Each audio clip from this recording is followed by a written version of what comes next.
ফের ইডি স্ক্যানারে ঢান্ডানিয়া and company ২৬-এর ভোটের আগেই ফের ইডি স্ক্যানারে ৪ নম্বর মিডলটন স্ট্রিটে ঢান্ডানিয়াদের বাড়িতে হানা। আধা সেনার ঘেরাটোপে ঢান্ডানিয়াদের বাড়িতে তল্লাশি। সুদীপ্ত রয়েছে আমার সঙ্গে, আরো জানাবে সুদীপ্ত।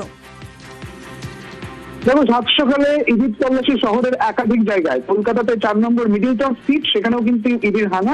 একজন ব্যবসায়ী, তার বাড়িতে ইডির হানা। কেএল ঢান্ডানিয়া, তিনি প্রয়াত, তিনি একজন শিল্পপতি, এবং তার ছেলে বিকে ঢান্ডানিয়া, তার বাড়িতেই মূলত এই ইডির হানা চলছে।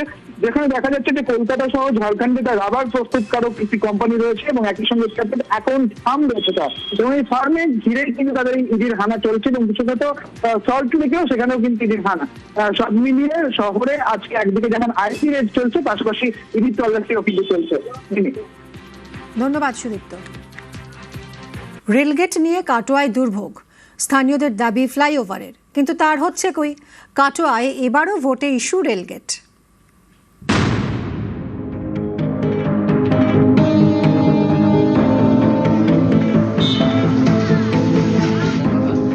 পূর্ব বর্ধমানের কাটোয়া, এই শহরে ঢোকার মুখে রয়েছে ২২ নম্বর রেলগেট। এই রেলগেট নিয়ে ভোগান্তির এক শেষ, যা এখানকার ভোটে অন্যতম ইস্যু।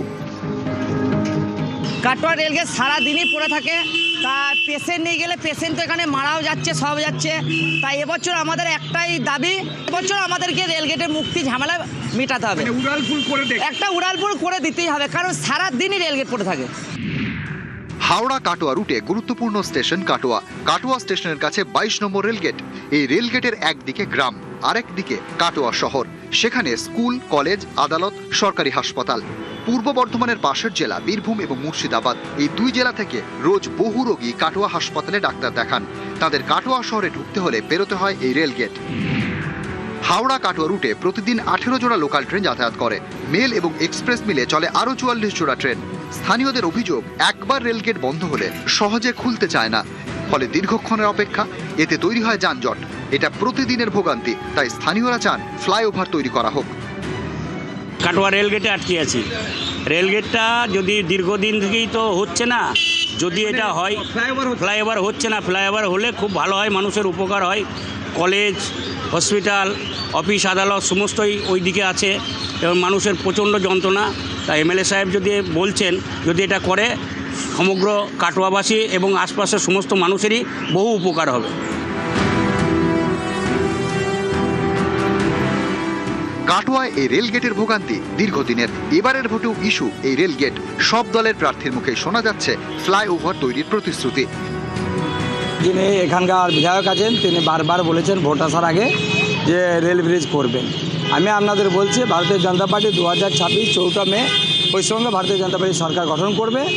ডবল ইঞ্জিন সরকার হওয়ার পর প্রথম কাজ হচ্ছে এই rail bridge, Katwa rail bridge. নিশ্চিতভাবে যে মানুষের দীর্ঘ সময় এখানে সময় নষ্ট হয়, কষ্ট পায় রোদে, সেটা থেকে মুক্তি দেওয়ার জন্য কাটোয়া রেল ব্রিজ অবশ্যই হবে। রেলটা তো বিজেপি, যেমন অনেক বেকার লোক তাদের অব্যবহৃত জায়গায় বসে সংসার প্রতিপালন করত, সেই লোকগুলোকে লাথি মেরে তুলে দিল। তারা কি খাবে তার কোনো ব্যবস্থা না করে, সে তো রেলই করেছে। রেল ওভারব্রিজ এমনিতেই রেল করতে পারত, তা তো করেনি বলেই তো এত প্রশ্ন উঠেছে। আমরা চেষ্টা করব, চেষ্টা নয় আমাদের এটা অঙ্গীকার যে 5 বছরে আমরা এটা করব। কাটোয়ার রেলগেট আবারও বলছে একটা জ্বলন্ত সমস্যা, প্রতিনিয়ত জ্বলছে। অনেক সমস্যা আছে, কাটোয়াবাসীর অন্যতম সমস্যা। আমরা যদি জয়লাভ করতে পারি, কাটোয়ার জনগণকে নিয়েই আমরা এই ওভারব্রিজ বা ফ্লাইওভার, সেটা আমরা দাবি আদায় করেই ছাড়বো।